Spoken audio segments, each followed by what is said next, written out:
नमस्कार. या भागामध्ये आपण श्री सूक्ताला सुरुवात करणार आहोत.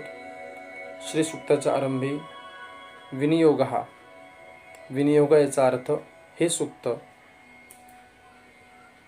कोणते आहे, याची देवता कोणती कोणती आहे, याचे ऋषी काय आहेत, यामध्ये कोणकोणते छंदांचा अंतर्भाव आहे, हे सर्व वर्णित केलेल्या विशिष्ट पंक्तींना विनियोग असं म्हणतात. तो घेऊन आपण श्री सूक्ताला आरंभ करणार आहोत. ओम हिरण्यवर्णामिति ओम हिरण्यवर्णामिति ओम हिरण्यवर्णामिति ओम हिरण्यवर्णामिति ओम हिरण्यवर्णामिति पंचदशर्चस्य पंचदशर्चस्य पंचदशर्चस्य पंचदशर्चस्य पंचदशर्चस्य पंचदशर्चस्य पंचदशर्चस्य सूक्तस्य सूक्तस्य सूक्तस्य आनंद कर्दम चिक्लितेन्दिरासुता ऋषयः आनंद कर्दम आनंद कर्दम आनंद कर्दम आनंद कर्दम आनंद कर्दम आनंद कर्दम चिक्लितेन्दिरासुता चिक्लितेन्दिरासुता. इथे चिक्लित इंदिरासुता असे म्हणायला हरकत नाही, कारण ती संधी आहे. आपण रेग्युलर म्हणतोय म्हणून चिक्लितेन्दिरासुता चिक्लितेन्दिरासुता चिक्लितेन्दिरासुता चिक्लितेन्दिरासुता चिक्लितेन्दिरासुता चिक्लितेन्दिरासुता ऋषयः ऋषयः ऋषयः ऋषयः श्रीर्देवता श्रीर्देवता श्रीर्देवता श्रीर्देवता श्रीर्देवता श्रीर्देवता आद्यातिस्त्रो नुष्ठुभः आद्रा आद्यातिस्त्रो नुष्ठुभः आद्यास्तिस्त्रो नुष्ठुभः. बऱ्याच वेळा आर्द्रा म्हणलं जातं इथे, परंतु इथे आद्यास्तिस्त्रो असं आहे, म्हणून आद्यास्तिस्त्रो नुष्ठुभः. इथे सुद्धा तिस्त्रो पुढे अनुष्ठुभः असं म्हटलं तरी चालू शकतं, परंतु रेग्युलरमध्ये घेत असताना म्हणताना हेच योग्य आहे. आद्यास्तिस्त्रो नुष्ठुभः आद्यातिस्त्रो नुष्ठुभः आद्यातिस्त्रो नुष्ठुभः आद्यास्तिस्त्रो नुष्ठुभः. चतुर्थी बृहती चतुर्थी बृहती चतुर्थी बृहती चतुर्थी बृहती चतुर्थी बृहती चतुर्थी बृहती चतुर्थी बृहती.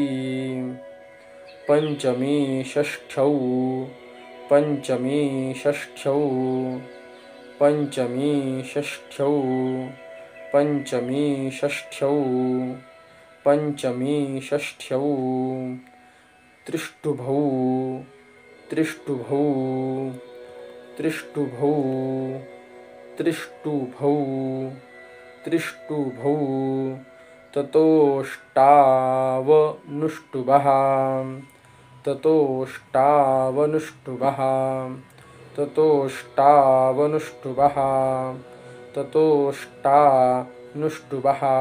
इथे सुद्धा ततः किंवा ततो अनुष्टुभ नुष्टुभः किंवा ततो अष्टानुष्टुभः ची संधी पण आहे. म्हणताना आपण असेच म्हणूया, ततोष्टावनुष्टुभः ततोष्टावनुष्टुभः अन्त्या प्रस्तारपङ्क्तिः अन्त्या प्रस्तारपङ्क्तिः अन्त्या प्रस्तारपङ्क्तिः अन्त्या प्रस्तारपङ्क्तिः अन्त्या प्रस्तारपङ्क्तिः अन्त्या प्रस्तारपङ्क्तिः जपे विनियोगः जपे विनियोगः जपे विनियोगः जपे विनियोगः जपे विनियोगः. आता पूर्ण आपण म्हणूया.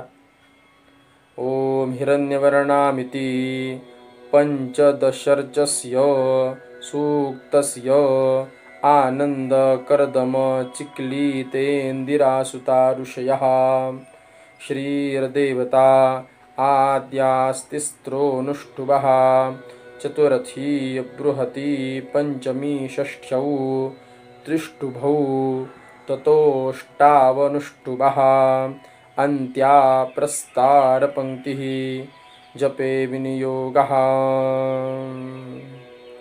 हिरण्यवर्णामिति पंचदशर्चस्य सूक्तस्य आनन्दकर्दम चिक्लितेन्दिरासुता ऋषयः श्रीर्देवता आद्यास्तिस्रोऽनुष्टुभः चतुरथी बृहती पंचमी षष्ठ्यौ त्रिष्टुभौ ततोष्टावनुष्टुभः अन्त्या प्रस्तारपङ्क्तिः जपे विनियोगः.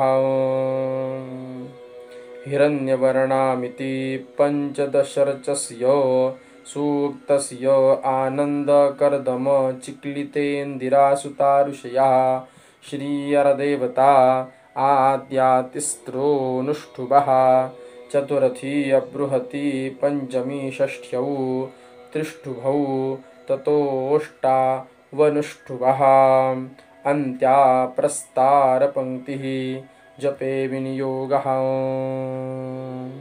हा विनियोग झाल्यानंतर पुढे 16 श्लोकांमध्ये श्रीसूक्त आहे आणि नंतर फलश्रुती आहे. सुरुवात करूया. ओम हिरण्यवर्णां हरिणीं ओम हिरण्यवर्णां हरिणीं हिरण्यवर्णां हरिणीं हिरण्यवर्णां हरिणीं हिरण्यवर्णां हरिणीं सुवर्णरजतस्रजां सुवर्णरजतस्रजां सुवर्णरजतस्रजां सुवर्णरजतस्रजां सुवर्णरजतस्रजां सुवर्णरजतस्रजां चन्द्रां हिरण्मयीं लक्ष्मीं चन्द्रां हिरण्मयीं लक्ष्मीं चन्द्रां हिरण्मयीं लक्ष्मीं चन्द्रां हिरण्मयीं लक्ष्मीं चन्द्रां हिरण्मयीं लक्ष्मीं जातवेदोम आवह जातवेदोम आवह जातवेदोम आवह जातवेदोम आवह जातवेदोम आवह. ओम हिरण्यवर्णां हरिणीं सुवर्णरजतस्रजां चन्द्रां हिरण्मयीं लक्ष्मीं जातवेदोम आवह हिरण्यवर्णां हरिणीं सुवर्णरजतस्रजां चन्द्रां हिरण्मयीं लक्ष्मीं जातवेदोम आवह. ओम हिरण्यवर्णां हरिणीं सुवर्णरजतस्रजां चन्द्रां हिरण्मयीं लक्ष्मीं जातवेदोम आवह. ताम आवह जातवेदो ताम आवह जातवेदो ताम आवह जातवेदो ताम आवह जातवेदो ताम आवह जातवेदो ताम आवह जातवेदो.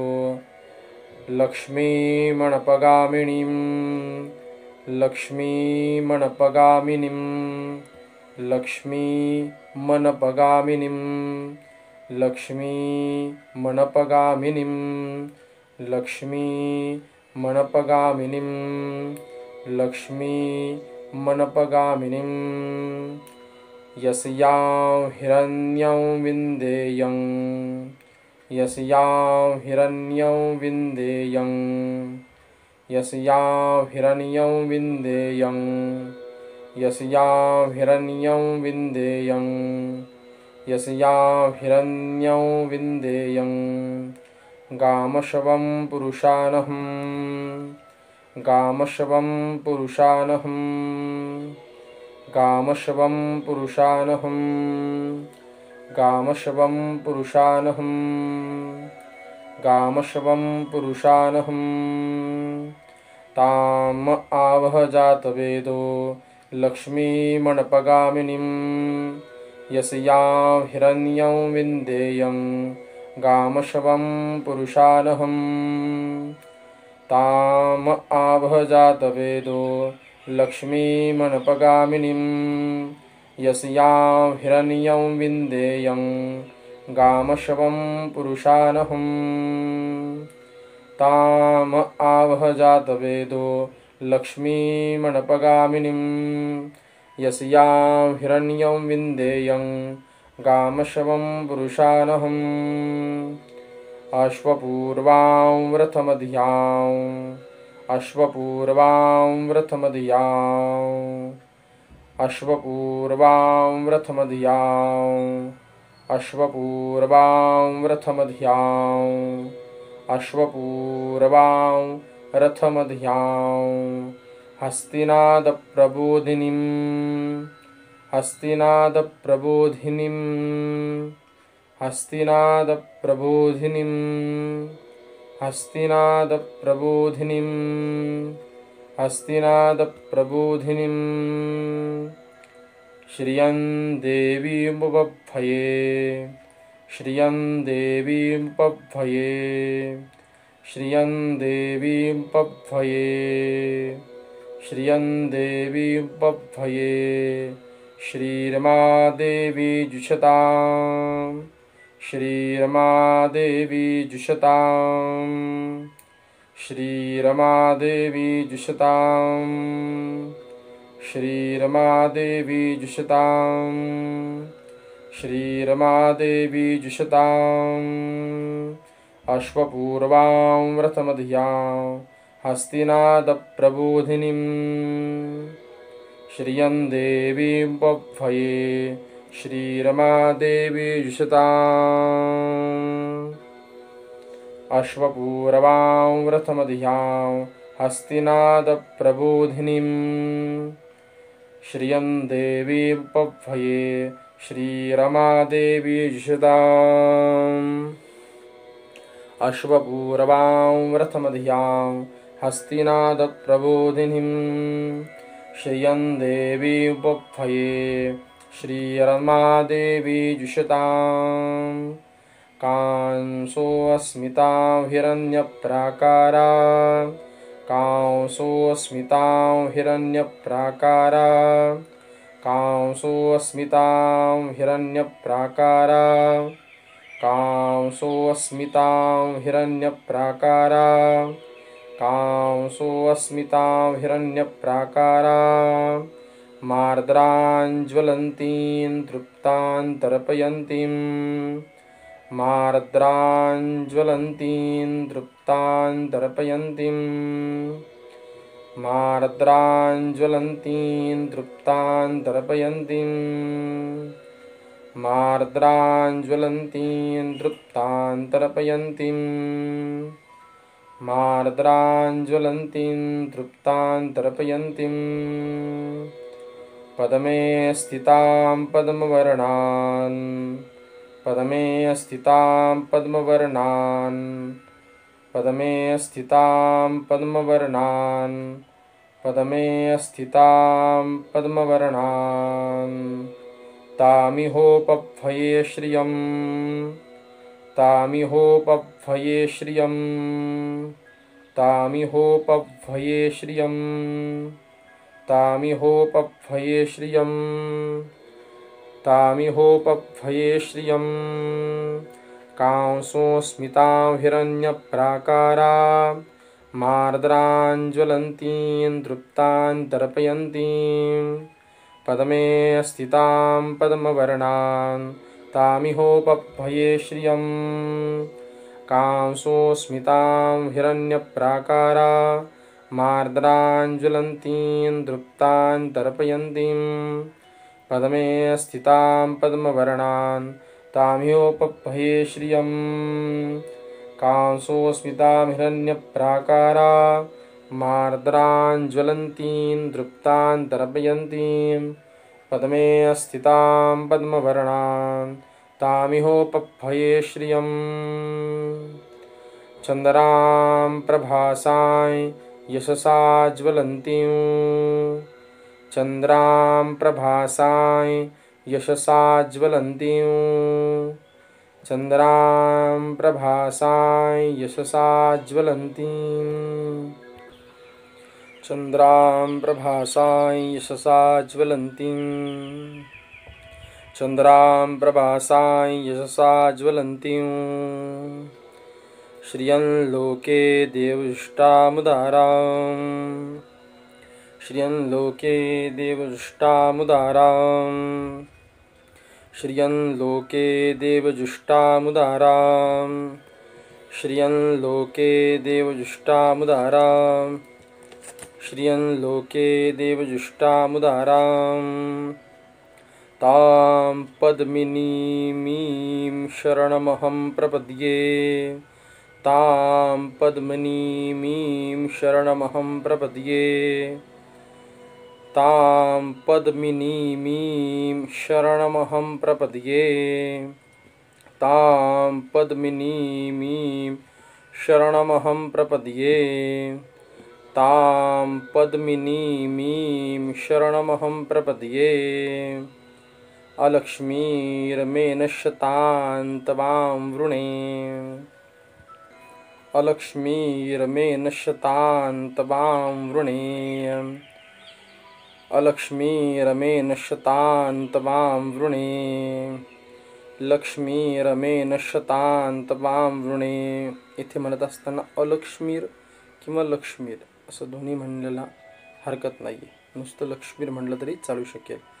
लक्ष्मीर्मे नश्यतां तवां वृणे लक्ष्मीर्मे नश्यतां तवां वृणे चन्द्रां प्रभासां यशसा ज्वलन्तीं चन्द्रां प्रभासां यशसा ज्वलन्तीं श्रियं लोके देवजुष्टामुदारां तां पद्मिनीमीं शरणमहं प्रपद्ये लक्ष्मीर्मे नश्यतां तवां वृणे चन्द्रां प्रभासां यशसा ज्वलन्तीं श्रियं लोके देवजुष्टामुदारां तां पद्मिनीमीं शरणमहं प्रपद्ये अलक्ष्मीर्मे नश्यतां तवां वृणे चन्द्रां प्रभासां यशसा ज्वलन्तीं श्रियं लोके देवजुष्टामुदारां तां पद्मिनीमीं शरणमहं प्रपद्ये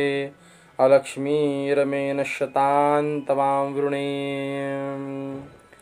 आदित्यवर्णे तपसो जिजातो आदित्यवर्णे तपसो जिजातो आदित्यवर्णे तपसो धिजातो आदित्यवर्णे तपसो धिजातो आदित्यवर्णे तपसो धिजातो वनस्पतिस्तव वृक्षोऽथ बिल्वः वनस्पतिस्तव वृक्षोऽथ बिल्वः वनस्पतिस्तव वृक्षोऽथ बिल्वः वनस्पतिस्तव वृक्षोऽथ बिल्वः वनस्पतिस्तव वृक्षोऽथ बिल्वः तस्य फलानि तपसा नुदन्तु तस्य फलानि तपसा नुदन्तु तस्य फलानि तपसा नुदन्तु तस्य फलानि तपसा नुदन्तु तस्य फलानि तपसा नुदन्तु मायान्तरायाश्च बाह्या अलक्ष्मीः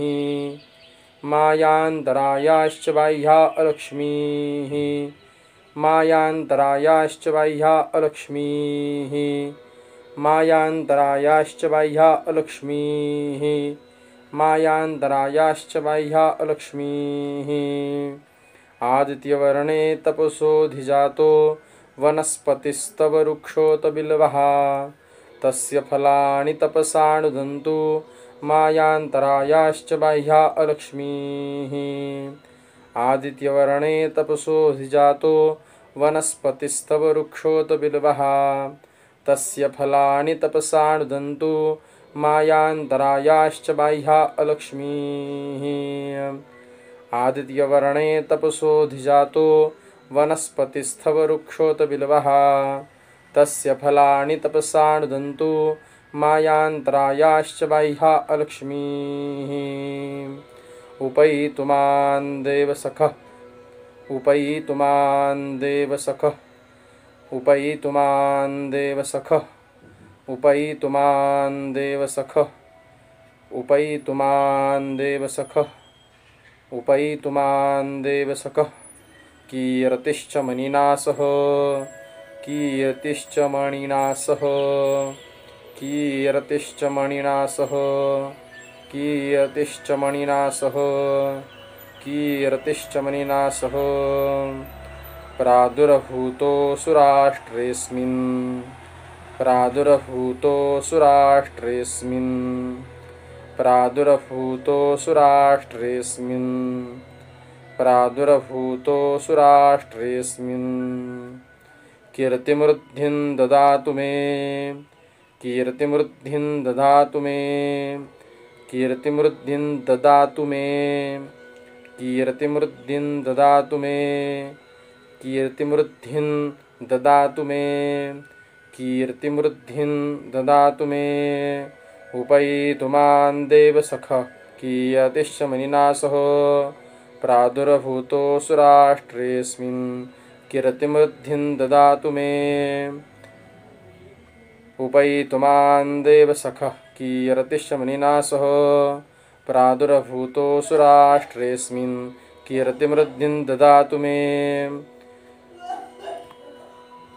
उपैतु मां देवसखः कीर्तिश्च मणिना सह प्रादुर्भूतोऽसुराष्ट्रेऽस्मिन् कीर्तिमृद्धिं ददातु मे क्षुत्पिपासामलाञ्ज्येष्ठा क्षुत्पिपासामलाञ्ज्येष्ठा क्षुत्पिपासामलाञ्ज्येष्ठा क्षुत्पिपासामलाञ्ज्येष्ठा क्षुत्पिपासामलाञ्ज्येष्ठा मलक्ष्मीन्नाशयाम्यहम् मलक्ष्मीन्नाशयाम्यहम् मलक्ष्मीन्नाशयाम्यहम् मलक्ष्मीन्नाशयाम्यहम् मलक्ष्मीन्नाशयाम्यहम् अभूतिं समवृद्धिं च अभूतिं समवृद्धिं च अभूतिं समवृद्धिं च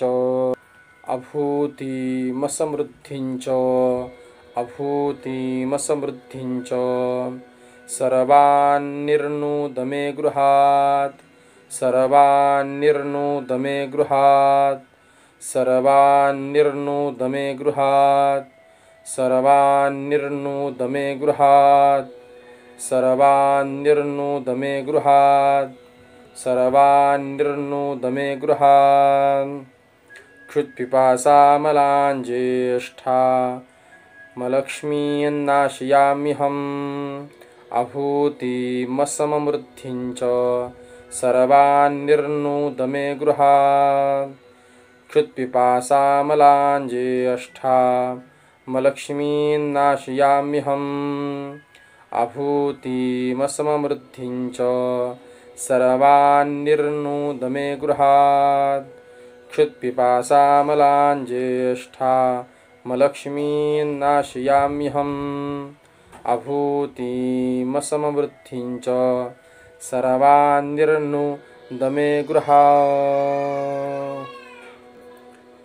श्री सूक्ताचे 8 श्लोक पूर्ण झालेत। पुढील भागामध्ये आपण 8 श्लोक घेऊन श्री सूक्त पूर्णत्वास नेणार आहोत। आणि त्यापुढील भागामध्ये आपण संपूर्ण फलश्रुती घेणार आहोत. हे घेत असताना आपण टप्प्याटप्प्याने घेण्याचं कारण असं की एक एक श्लोकांचं पठण केल्यानंतर जेव्हा 8 श्लोकापर्यंत आपण पोहोचतो तेव्हा पुढील श्लोक घेताना आपल्याला संथा घेत असताना कोणत्या प्रकारची जास्त अडचण येऊ नये आणि आपले श्रीसूक्त उत्तमरित्या पठन व्हावे, उत्तमरित्या उच्चार प्राप्त व्हावे, समजावे, याकरता आपण 3 भागामध्ये हे श्रीसूक्त पूर्णत्वास नेणार आहोत. पहिला भाग आपण माहितीचा सोडला तर पुढील 3 भागामध्ये फक्त संथेचा भाग म्हणजे आपलं श्रीसूक्त हे पूर्णत्वास जाईल. अशीच लक्ष्मीने सेवा करून घ्यावी. जगदंबा महालक्ष्मी अर्पणमस्तु.